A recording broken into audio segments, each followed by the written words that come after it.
kabupaten kota. Saya lihat tadi di media juga ada upacara new normal atau apa tadi Pak? Iya. Apa sebenarnya yang sudah direncanakan pemerintah provinsi terkait dengan kondisi new normal ini? Baik, sebelumnya mungkin saya komentari dulu beliau.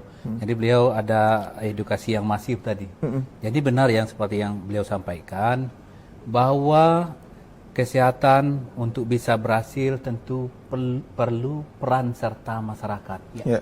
Jadi kesehatan tidak bisa menyelesaikan masalahnya sendiri. Baik itu masalah teknis sekalipun, seperti tuberkulosis, TBC, tidak bisa hanya selesai dengan pemberian obat. Kalau tidak dilakukan, bagaimana kita menyadarkan si pasien itu agar mau minum obat sampai 6 bulan, bagaimana dia tidak meludah sembarangan, menularkan penyakit, karena penularannya lewat udara. Lebih canggih lagi, penularannya lebih lewat udara. Lebih mengerikan. Ya, jadi kalau tidak peran serta masyarakat bersama, mungkin sulit untuk bisa tercapai pembangunan di bidang kesehatan. Jadi persiapan Provinsi Jambi berkaitan dengan menghadapi wacana new normal ini, tadi kami sudah lakukan upacara bersama, artinya siap siaga dari jajaran, terutama jajaran ABRI, TNI, polisi, Pol PP, Badan SAR, OPD, semuanya ikut. Artinya siap untuk persiapan new normal. Salah satunya tadi edukasi. Bagaimana kita menyadarkan masyarakat bahwa benar-benar mereka setelah diberlakukan new normal, tatanan hidup baru ini, mereka benar-benar disiplin dengan protokol kesehatan tadi. Seperti yang sangat sederhana. Jaga diri, jaga orang lain, pakai masker, jaga jarak, cuci tangan. Kan mudah dan murah, bisa dilakukan oleh semua orang. Di samping edukasi-edukasi seperti itu, bagaimana kita menanamkan pengertian kepada masyarakat, baik melalui media sosial, baik secara offline tadi dengan masyarakat yang ada di desa. Kita tentu juga persiapan fasilitas kesehatan. Kita saat ini punya rumah sakit rujukan COVID sekarang sudah 12. Pertama kita ditunjuk rumah sakit rujukan COVID 1, Raden Matahir.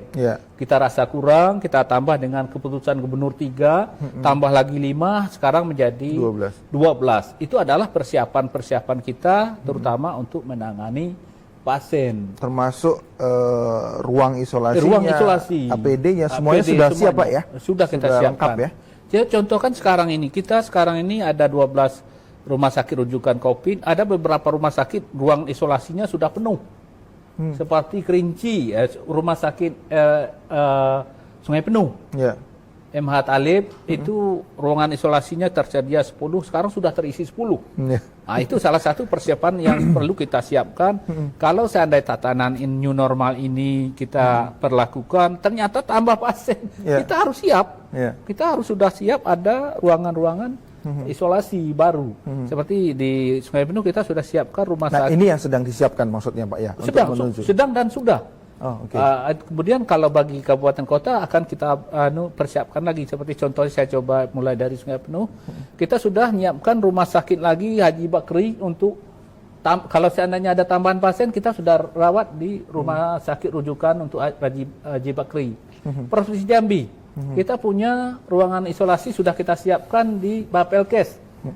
Kalau seandainya rumah sakit Raden Matahir penuh, bagi pasien yang tidak gawat, yang keadaan umumnya baik, kita kirim ke Bapelkes. Kemudian kita punya LPMP. Kalau petugas kesehatannya perlu diisolasi, kita isolasi di LPMP. Jadi persiapan itu semua kita siapkan di bidang kesehatan. Jadi sarana prasarana kita siapkan, SDM dan lain sebagainya. Baik, sebelum ke Mas Bahran lagi, Pak, ini penting karena beberapa hari ini viral di media pasien PDP yang hasil swabnya belum keluar, kemudian meninggal.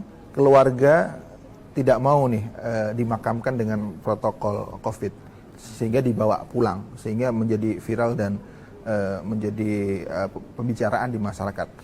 Sebenarnya Pak, kita pengen tahu dan masyarakat juga pengen tahu, apabila pasien meninggal, pasien yang positif COVID meninggal, bagaimana protokolnya untuk memakamkan? Dan apabila ada pasien yang tadi belum atau masih diduga karena hasil swabnya belum keluar. Apakah sama cara protokol untuk memakamkannya, Pak? Baik, sebelumnya kita sampaikan dulu prinsip penanganan COVID-19 ini. Kata kunci bagaimana kita menyelesaikan kasus ini adalah bagaimana kita menemukan kasus dan mencegah penularan, jangan sampai penularan ke orang lain. Jadi intinya bagaimana kita mencegah. Tidak bisa kita hanya menunggu di pelayanan, mungkin tidak terlayani. Kalau tidak, kita melakukan upaya pencegahan. Jadi salah satu beberapa contoh seperti itu ada pasien PDP, PDP bisa dari hasil RDT, rapidnya positif, pasiennya jadi dirawat misalnya, ternyata meninggal. Kita prinsipnya harus benar-benar disiplin untuk protokol COVID, karena kita untuk mencegah penularan tadi. Mohon maaf Pak, mohon maaf nih, jenazah masih kan sudah meninggal nih Pak. Iya. Memang bisa menularkan Pak? Masih kan masih ada cairannya.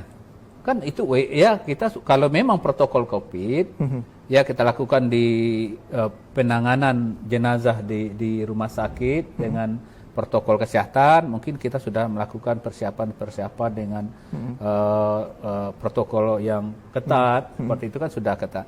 Jadi kalau memang protokol kesehatan kan tidak kecil sekali kemungkinan untuk mereka si pasien menularkan ke orang lain. Dan memang tidak dimandikan dan bajunya yang ada itulah yang kemudian langsung kita kemudian diumumkan. Nah, jadi namanya pemulasaran jenazah. Jadi sudah kita lakukan, kita kuburkan dengan protokol COVID. Kita harus disiplin, berhati-hati, jangan sampai keluarga yang tersayang lagi, yang lain yang terkena. Jadi itu yang penyakitnya yang sangat kita khawatirkan, seperti itu. Penularannya cepat sekali. Baik, memang seperti itu Pak ya. Jadi meskipun PDP misalnya sudah diuji swab atau sudah di rapid kemudian positif, kita harus disiplin protokol kesehatan. COVID, baik. Karena kita sedang bencana. Ya, baik. Kita harus waspada. Baik, saya Mas Wahren, yang di kota nih hanya di kota nih, kalau di Provinsi Jambi sudah menerapkan denda nih Mas Wahren. Ya. Ada peraturan wali kota yang kemudian mewajibkan masyarakat, sudah banyak nih spanduk-spanduk himbauannya.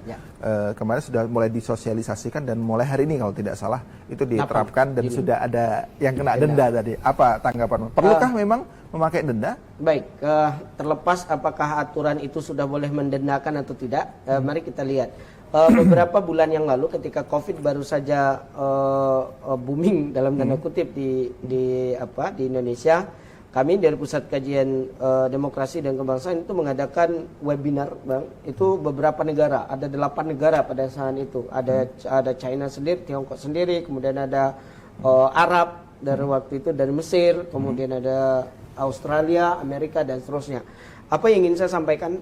Pengalaman kawan di sana itu adalah ternyata denda yang diterapkan oleh pemerintah setempat itu sangat besar. Sangat besar. Maka apa yang ingin saya sampaikan adalah tujuan utama dari denda itu bukan dijadikan sumber pendapatan oleh pemerintah, harus dicatat, tetapi harus menimbulkan efek jera.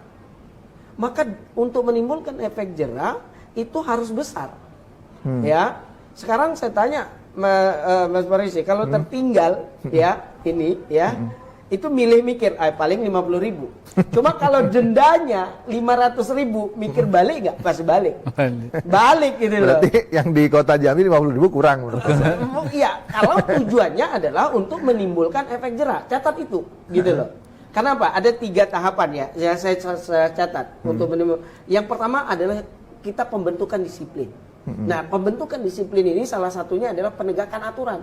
Dan ini tidak boleh tumpang tindih dan tidak boleh orang si A, orang si B, siapapun yang terkena. Jangan sampai itu yang terjadi nanti. Tidak. Harus berlaku umum, ya. Pak Kepala Dinas Kesehatan tidak pakai masker, bayar. Gitu, Pak. Gitu loh. Artinya tidak boleh nanti, misalnya Pak Raplizar kemudian nggak pakai masker, cincai tidak boleh, gitu kan? Tidak boleh, gitu dah. Ini penegakan hukum, sehingga apa? Terbentuk disiplin. Nah, ketika terbentuk disiplin, nanti yang kedua akan terbentuk kesadaran. Ya, bahwa saya memakai masker ini tidak lagi karena takut oleh denda, tetapi karena saya sudah sadar pentingnya masker itu buat saya dan buat orang lain. Nah, di level yang terakhir itu adalah budaya. Jadi saya ada atau tidak ada COVID, ada atau tidak ada aturan, inilah budaya saya karena saya ingin hidup sehat. Nah, maka dari itu mengomentari hal yang ini saya melihat, saya nggak tahu dasarnya ditetapkan khusus untuk kota 50.000 itu, saya rasa kawan-kawan dari kota juga sudah melakukan pengkajian. Tapi kalau menurut pengalaman dan hasil dari webinar yang kami lakukan pada saat itu, kalau nggak salah Pak Wako juga hadir di webinar kami pada saat itu, dan itu kalau mendengarkan itu luar biasa, dendanya sangat besar. Dan memang mereka sangat takut sekali karena dendanya sangat besar itu tadi. Dan hukum kurungan itu juga sangat besar, dan hukuman sosial misalnya juga sangat besar. Nah, jadi tujuannya harus jelas. Denda yang ditetapkan itu jangan, yang saya khawatirkan begini, dan saya minta maaf, mudah-mudahan jangan ini yang terjadi, ya. Jangan sampai ini menjadi tempat atau kesempatan buat orang oknum-oknum untuk melakukan kejahatan gitu.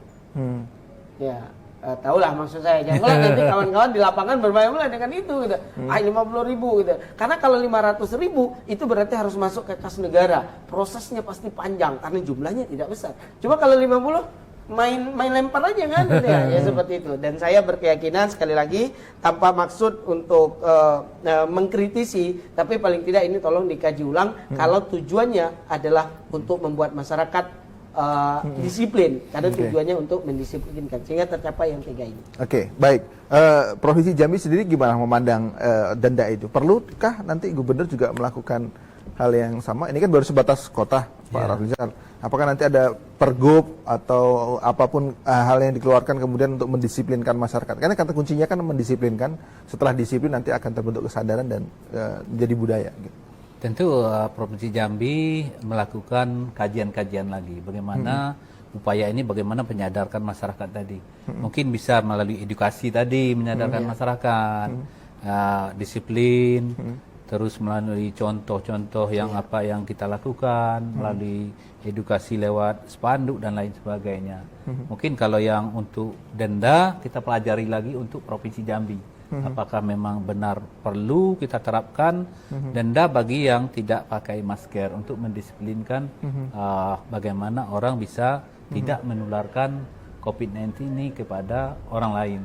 Jadi saya rasa kunci yang utama bagaimana kita benar-benar masyarakat siap untuk disiplin dengan protokol kesehatan, dengan berdaya upaya dapat berusaha seperti biasa dengan tidak menularkan COVID-19 ini. Oke, Pak. Tadi kan ada protokol-protokol kesehatan yang sudah dibuat, Pak ya. Itu apa namanya sudah di semua lini ya. Di bidang pendidikan ada, untuk ekonomi ada, di kantor ada dan lain sebagainya.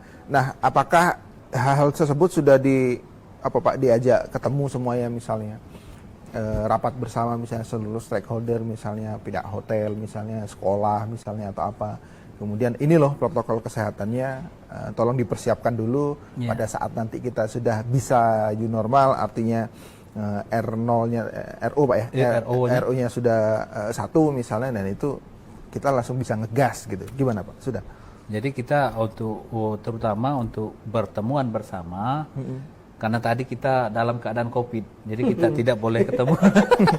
Jadi kita melakukan webinar ini. Webinar dengan kabupaten kota sudah kita lakukan. Jadi kita sudah persiapkan seluruh tempat, kita sudah buatkan protokolnya, mulai dari terminal, di angkutan umum, di tempat karantina, di rumah sakit, di fasilitas kesehatan, di perkantoran, semuanya sudah kita buatkan protokolnya.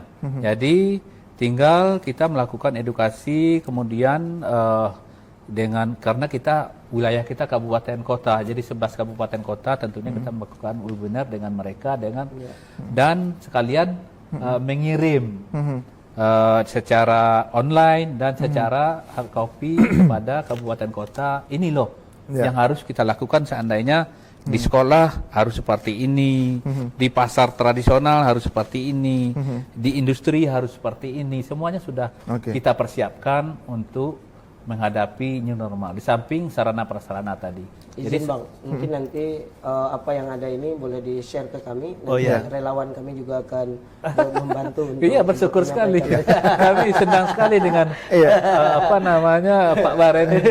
Memang seperti itulah kebijakan kesehatan ini. Perlu partisipasi dan dukungan masyarakat. Artinya pemberdayaan. Kami tidak mampu menyelesaikan